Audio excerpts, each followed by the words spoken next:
O que as almas dos mortos estão fazendo agora? O que as pessoas mortas fazem logo após sua morte? Essas são perguntas muito comuns no dia a dia, e talvez as almas dos mortos estão mais próximas do que imaginamos. Você já imaginou o que está acontecendo agora mesmo do outro lado do véu? Descubra esse grande mistério segundo a Bíblia, pois as almas podem sim estar bem mais perto do que você acha, não dormindo, não vagando, mas habitando um tempo que não é mais tempo, em uma espera que arde. Entre o último suspiro e o juízo, existe um silêncio repleto de sentido. E nesse silêncio, almas clamam, rezam, sofrem ou já contemplam a face de Deus. O que está acontecendo com elas agora mesmo, neste exato instante em que você ouve essas palavras? Talvez o que a igreja guardou, o mundo já esqueceu.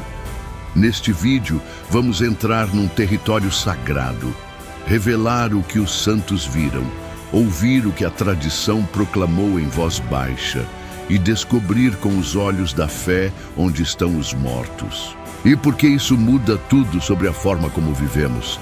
Bem-vindo ao canal Histórias do Sagrado. Curta, comente, compartilhe, se inscreva e permaneça conosco até o fim, porque a última revelação será também a mais urgente para a sua alma. Na terra, chamamos de morte. No céu, talvez seja chamado de partida. Mas aos olhos de Deus, nenhum de seus filhos está morto. O que chamamos de fim, no céu, é passagem. E quando uma alma atravessa, algo invisível se move no mundo espiritual. E então surge a pergunta que ecoa nos séculos: o que as almas dos mortos estão fazendo agora? Estariam dormindo como folhas caídas no inverno da existência? Ou estariam conscientes e intensamente vivas no limiar de um reino que os vivos ainda não veem? A tradição da igreja jamais respondeu essa pergunta com leveza. Cada resposta foi escrita com sangue de mártires, lágrimas de mães e visões dos santos. Para muitos, a morte parece um silêncio absoluto. Mas para Deus, cada alma que parte entra em um outro tipo de espera. Uma espera que não é vazia, é cheia de sentido. O catecismo é claro: cada homem, depois da morte, recebe na sua alma imortal a retribuição eterna. CIC 1022. Ou seja, não há um sono da alma, mas um despertar, uma consciência plena, um juízo particular imediato, onde o destino eterno se inicia. Mas se é assim, onde elas estão agora? No céu, no inferno ou no fogo misterioso do purgatório? E mais importante, o que elas fazem? Rezam por nós, sentem saudade, sofrem, aguardam com esperança? Continue comigo, porque no próximo passo dessa jornada, atravessaremos os 3 destinos possíveis da alma, com relatos que estremeceram a fé de santos e mudaram o rumo da história. Imagine 3 estradas invisíveis que se abrem no instante em que o coração para de bater. Nenhuma delas volta, nenhuma delas é neutra. Cada alma que parte é conduzida por uma dessas vias, sem erro, sem atraso, como se o céu inteiro já soubesse o que aquela alma construiu em silêncio durante a vida. A primeira estrada conduz direto ao paraíso. Não é sonho nem metáfora, é real. Incontáveis almas, lavadas pelo sangue do Cordeiro, despertam na eternidade e contemplam a face que tanto buscaram sem ver. É o céu, onde não há dor, nem lágrima, nem tempo. Onde a caridade que praticaram na terra se torna luz. Onde cada oração que fizeram se converte em música diante do trono. Mas esse caminho é estreito, poucos o encontram. A segunda estrada leva ao inferno. A alma que rejeitou o amor, que recusou o perdão, que escolheu o próprio ego como Deus, essa alma conhece uma separação que não é apenas distância, mas ausência. Uma ausência absoluta da presença de Deus. Um vazio cheio de tormento. Jesus fala disso com lágrimas nos olhos. Apartai-vos de mim para o fogo eterno, preparado para o diabo e seus anjos. Mateus 25:41. Mas entre essas duas existe um caminho de fogo, não de condenação, mas de purificação. O terceiro destino é o purgatório. E aqui o mistério se aprofunda. O purgatório não é um castigo, é um presente da misericórdia. É o lugar onde almas que morreram na graça de Deus, mas ainda marcadas por imperfeições, são purificadas até que possam ver o Senhor face a face. Ali não há desespero, há esperança. Não há ódio, há saudade do céu. É um lugar onde o amor dói, onde a justiça e a misericórdia se encontram num fogo que queima, mas salva. Santo Afonso de Ligório dizia: as penas do purgatório superam todas as dores desta vida, mas ainda assim são penas santificantes. E o que as almas fazem lá? Elas esperam, rezam, oferecem seus sofrimentos e muitas vezes intercedem por nós. Sim, segundo a tradição, mesmo purificando-se, elas participam do corpo místico de Cristo e podem nos alcançar graças. Mas acima de tudo, elas esperam que nós rezemos por elas. E aqui está algo que poucos sabem: nós podemos libertá-las. Cada missa oferecida, cada terço rezado, cada sacrifício unido ao de Cristo se transforma em luz naquele lugar. Imagine uma alma no purgatório sendo elevada ao céu por uma oração feita por você. Imagine a gratidão eterna dessa alma que um dia poderá interceder por ti com amor incandescente. Quantos entes queridos, amigos, desconhecidos, talvez estejam agora aguardando que alguém se lembre deles diante do altar? Agora pense, quantas almas estão presas porque o mundo moderno esqueceu que elas existem? Você já ouviu o choro de uma alma invisível? Já sentiu num silêncio repentino que algo sagrado tocava a eternidade ao seu lado? Talvez tenha sido uma alma do purgatório, porque sim, há momentos em que elas se fazem perceber, não para assustar, mas para implorar oração, para tocar os vivos com o fogo da esperança que ainda arde nelas. Místicos e santos, ao longo dos séculos, testemunharam encontros reais com essas almas. Santa Catarina de Gênova, que teve revelações profundas sobre o purgatório, escreveu: as almas ali sofrem, mas em paz. Elas não trocariam aquele sofrimento por nenhuma alegria terrena, pois sabem que estão indo ao encontro do amor. Ela viu que aquele fogo é o próprio amor de Deus queimando tudo o que ainda impede a alma de ver o seu rosto. Não é um fogo que destrói, é um fogo que purifica. Como o ouro no crisol, assim é a alma no purgatório. Santa Faustina Kowalska, em seu diário, narra que foi conduzida por um anjo até aquele lugar misterioso. Ela descreve: era uma névoa cheia de fogo e gemidos. Vi muitas almas sofrendo. Rezaram muito por mim, pois sabiam que eu poderia ajudá-las. E quantas dessas almas estão lá por pecados pequenos, mas não arrependidos? Palavras maldosas, omissões, orgulho escondido sob aparência de virtude. Elas amaram a Deus, mas não com amor puro, e agora queimam de saudade. Como dizia Santa Teresa d'Ávila, elas sofrem mais por estarem longe de Deus do que pelo fogo. A Bíblia insinua essa realidade em 1ª Carta aos Coríntios, capítulo 3, versículos de 13 a 15. A obra de cada um será provada pelo fogo. Se o que alguém construiu resistir, receberá recompensa. Se a obra se queimar, sofrerá prejuízo, mas será salvo como que através do fogo. Este salvo como que através do fogo é o eco do purgatório nas Escrituras. Mas há algo ainda mais misterioso. Santos como São Pio de Pietrelcina relatam que algumas almas do purgatório, com permissão divina, apareceram para ele pedindo oração.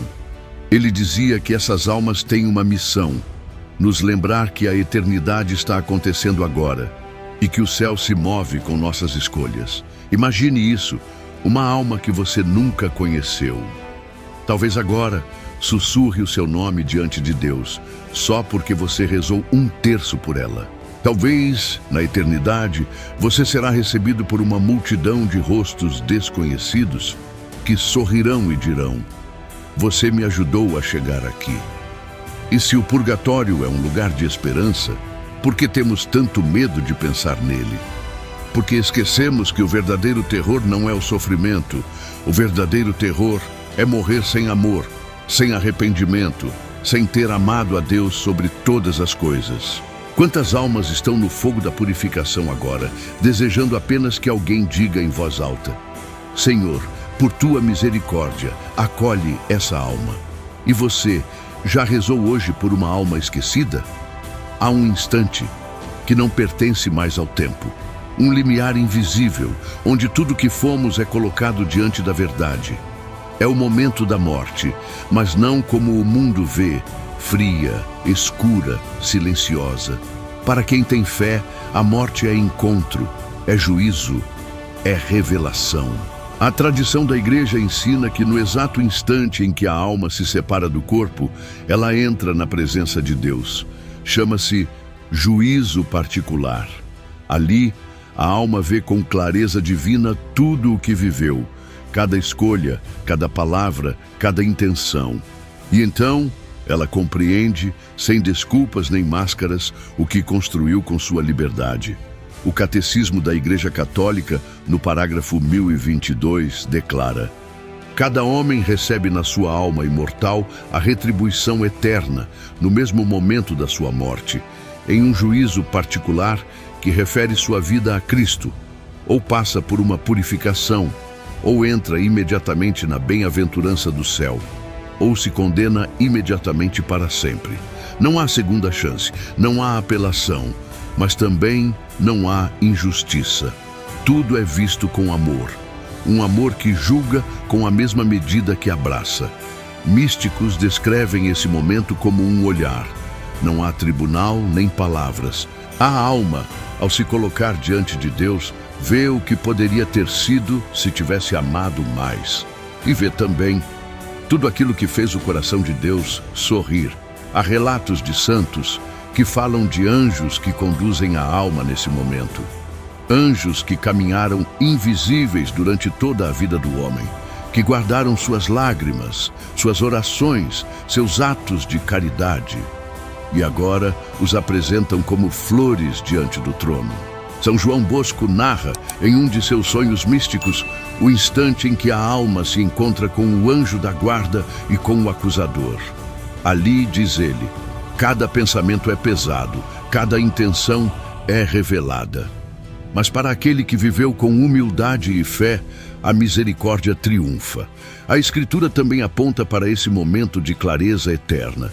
Em Hebreus capítulo 9, versículo 27, está escrito por extenso: está determinado que os homens morram uma só vez, e em seguida vem o juízo.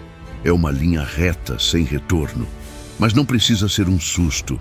Para os que amaram, esse juízo é libertação. Há almas que, ao se depararem com esse juízo particular, entram imediatamente na glória.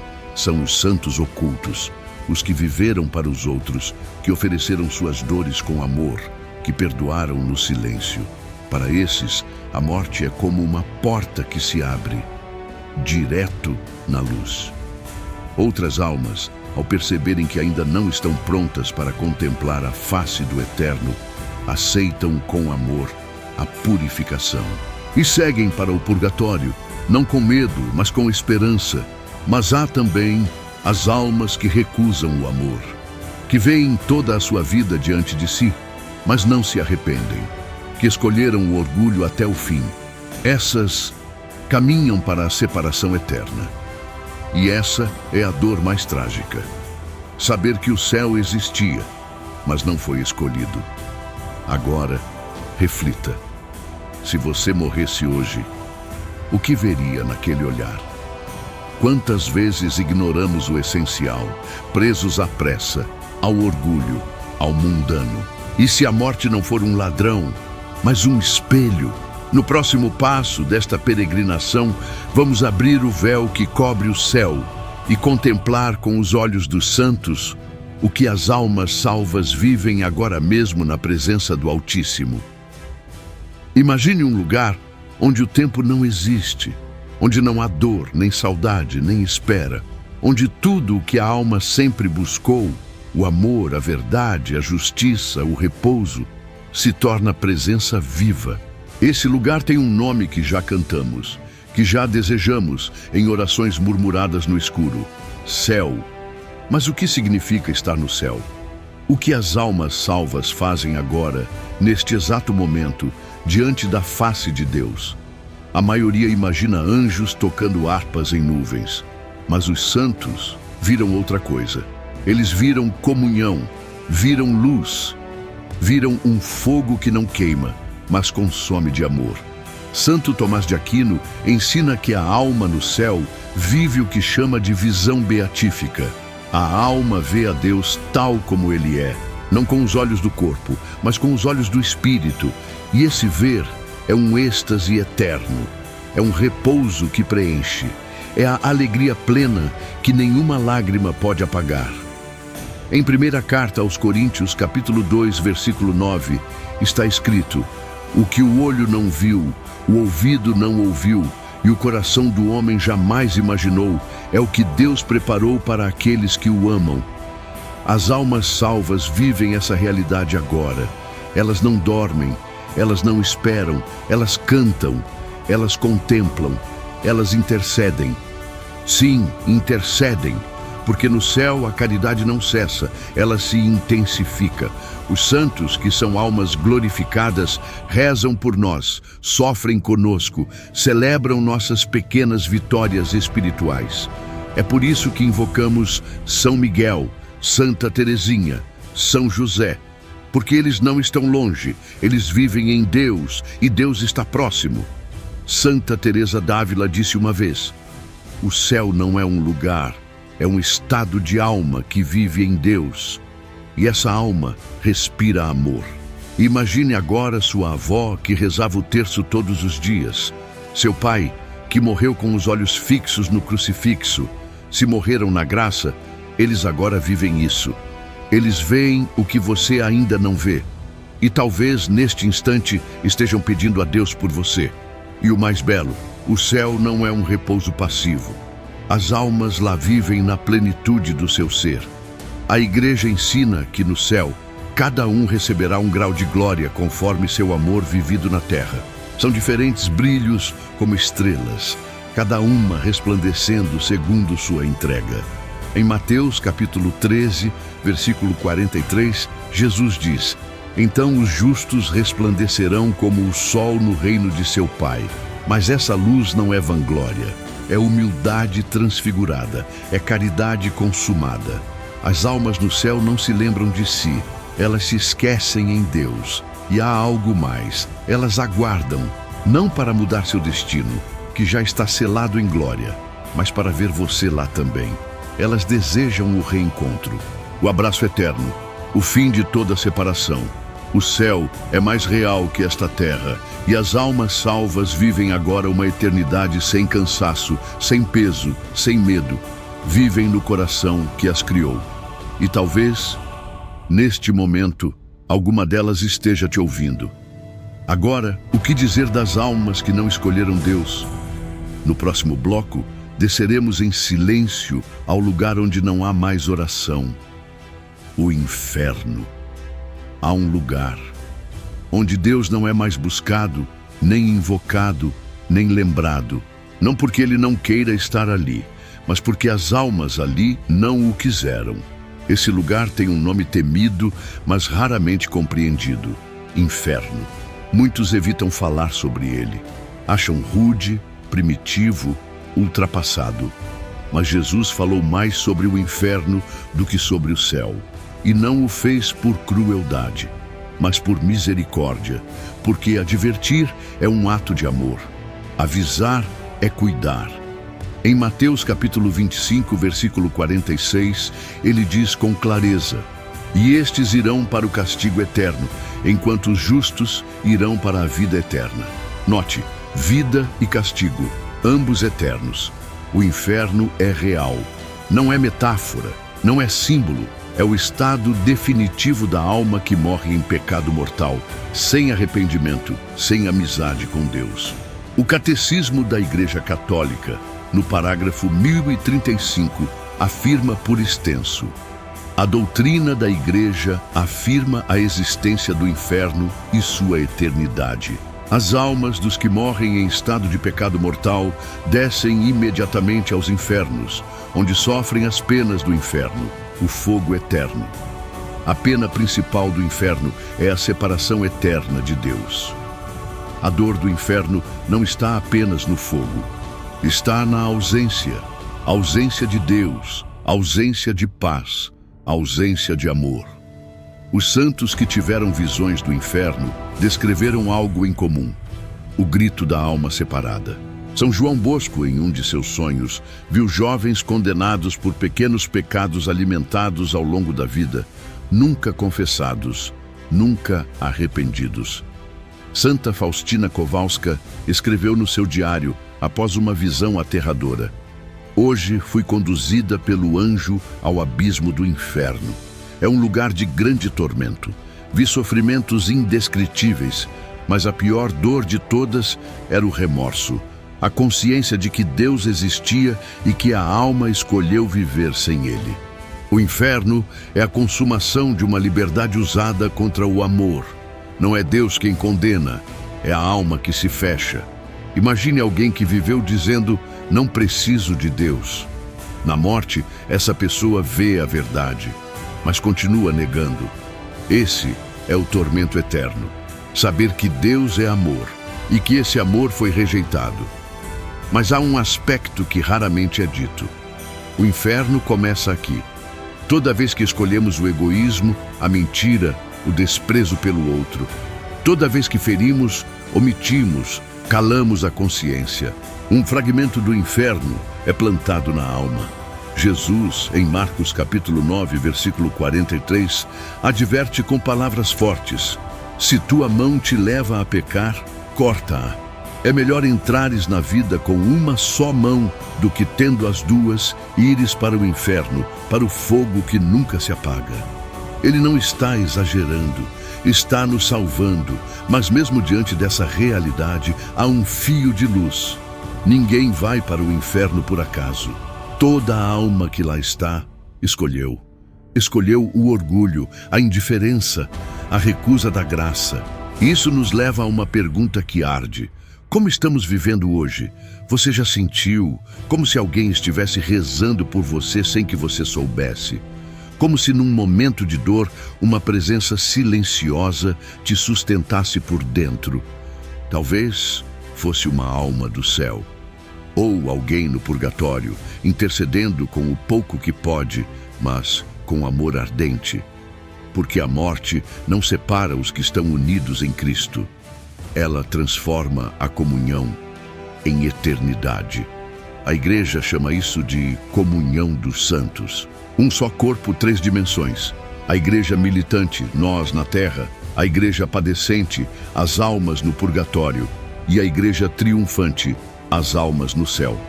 E esses 3 estados estão em constante relação. É por isso que rezamos pelos mortos. É por isso que pedimos a intercessão dos santos, porque todos, mesmo em estados diferentes, ainda estão ligados em Cristo. No céu, as almas intercedem por nós. No purgatório, esperam nossas orações. Na terra, temos a missão de amar, purificar e conduzir, a nós e aos outros, para o reino. São Bernardo de Claraval dizia: os santos não precisam de nossas homenagens, mas nós precisamos do seu exemplo e da sua ajuda. Eles não estão inativos. Muitos santos, após a morte, continuam realizando obras espirituais, conversões, curas, consolações. Santa Teresinha prometeu: passarei o meu céu fazendo o bem na terra. E ela cumpriu. Milhares de testemunhos confirmam. Almas salvas continuam agindo no mundo, não como fantasmas, não como presenças confusas, mas como parte da graça de Deus que transborda. Quantas vezes uma intuição, uma luz interior, um livramento, Foram respostas invisíveis da intercessão de um santo ou de uma alma fiel. E quanto às almas do purgatório, elas não podem se ajudar, mas podem interceder. A Igreja ensina que, por estarem unidas a Cristo, mesmo em purificação, podem rogar a Deus por nós. E muitas vezes, Deus permite que se aproximem dos vivos para suplicar ajuda. São João Maria Vianney relatava que via almas do purgatório na igreja pedindo orações e dizia: a alma mais esquecida no purgatório é aquela que mais retribuirá com graças. E então a pergunta se impõe: quantas almas já passaram pela sua vida e hoje esperam sua oração? Talvez um amigo, um avô, um professor, talvez alguém que você nem conheceu, mas a quem sua oração pode alcançar como uma brisa em meio ao fogo. É por isso que a igreja ensina: cada missa tem um valor infinito para as almas do purgatório. É por isso que o terço, a Eucaristia, os sacrifícios oferecidos se tornam pontes entre mundos. A vida não termina com a morte, ela se transfigura. E os que partiram, se estão em Deus, ainda caminham conosco. Mas há uma batalha que continua, porque o tempo que temos aqui é decisivo. E o que fazemos com nossas escolhas hoje ecoa na eternidade. Há uma contagem invisível acontecendo dentro de nós. Um relógio que não faz tic-tac, não tem ponteiros, mas a cada batida do coração nos aproxima do eterno. Você já parou para pensar que o tempo que ainda lhe resta é um dom sagrado? Que cada novo amanhecer não é um acaso, mas uma chance silenciosa de conversão? Quantos acordam sem saber que será o último dia? Quantos partem com palavras não ditas, escolhas inacabadas, graças recusadas? A eternidade se aproxima com passos suaves e ela não chega no futuro. Ela começa no agora. A cada decisão, a cada perdão dado ou negado, a cada olhar de compaixão ou de desprezo, estamos escolhendo o tipo de eternidade que desejamos habitar. É por isso que os santos falavam tanto sobre a vigilância. Santa Teresinha dizia: não morro, entro na vida. Mas ela só pôde dizer isso porque viveu cada dia como quem já caminhava para o céu. E nós? Vivemos com essa consciência? Ou enterramos os nossos dias nas distrações, nas críticas, nos medos e vaidades? Quantas vezes tratamos o presente como algo descartável, como se o céu pudesse esperar?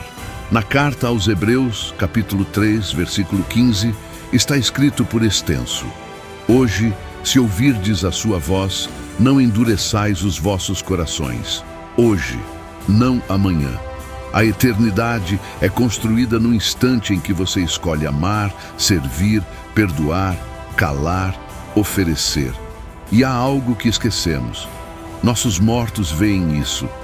As almas que nos amaram e partiram sabem. Elas acompanham, intercedem, esperam. Quantas vezes você sentiu uma presença mansa num momento difícil? Quantas vezes, ao rezar por um ente querido falecido, algo se aqueceu dentro do peito, como um consolo inexplicável? Não é imaginação, é a comunhão dos santos, viva, pulsante, atuante. Os mortos não estão inativos. Eles estão no plano onde a caridade é perfeita, a justiça é plena e tudo o que viveram conosco permanece redimido ou pesa como dívida. E de algum modo, eles nos observam, não com olhos humanos, mas com a clareza da alma. Eles torcem por nossa salvação, sofrem com nossas quedas, celebram cada passo em direção à luz. Eles sabem o que esquecemos. A eternidade não é depois, é durante. O tempo que nos resta é tempo de voltar, de orar, de reparar, de perdoar pai e mãe, de amar o irmão que nos feriu, de pedir a Deus que arranque o orgulho ainda escondido, de mudar o rumo, mesmo aos 70, aos 80, aos 90, porque enquanto há vida, há possibilidade de céu. E há um segredo: cada vez que você diz sim a Deus, algo muda na eternidade. Talvez uma alma do purgatório receba alívio. Talvez um pecado seu seja apagado. Talvez uma nova graça caia sobre seus filhos. A eternidade está acontecendo, agora, na respiração que você nem percebe, no suspiro que escapa em oração, no arrependimento que germina no silêncio. Não espere a morte para pensar no eterno, porque o eterno já começou. E um dia, você também será uma dessas almas sobre as quais o mundo se pergunta: o que estará fazendo agora? Às vezes, o que parece silêncio é Deus nos gritando amor, e o que parece fim é só a dobra de um véu. Hoje você ouviu sobre o que acontece com as almas dos mortos, mas talvez o que Deus queria mesmo era falar com a sua alma viva, porque esta é a hora da decisão. Os mortos estão em paz, em espera, em separação, mas todos eles, de algum modo, apontam para você, para o que você ainda pode escolher, para o que você ainda pode transformar. Quantos vivem como se tivessem todo o tempo do mundo e morrem como se nunca tivessem vivido? Quantos olham para a morte com medo, sem saber que ela é apenas a porta por onde Deus nos chama de volta? A eternidade não começa quando morremos.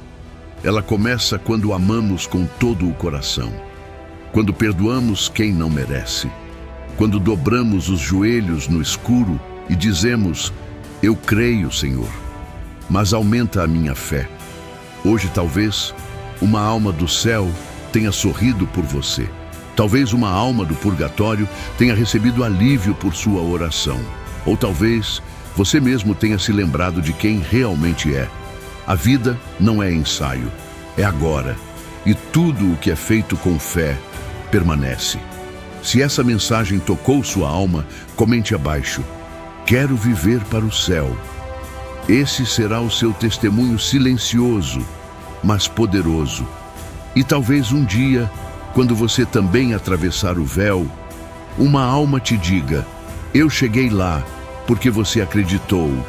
Curta este vídeo, inscreva-se no canal e compartilhe com quem precisa lembrar que a morte não tem a última palavra.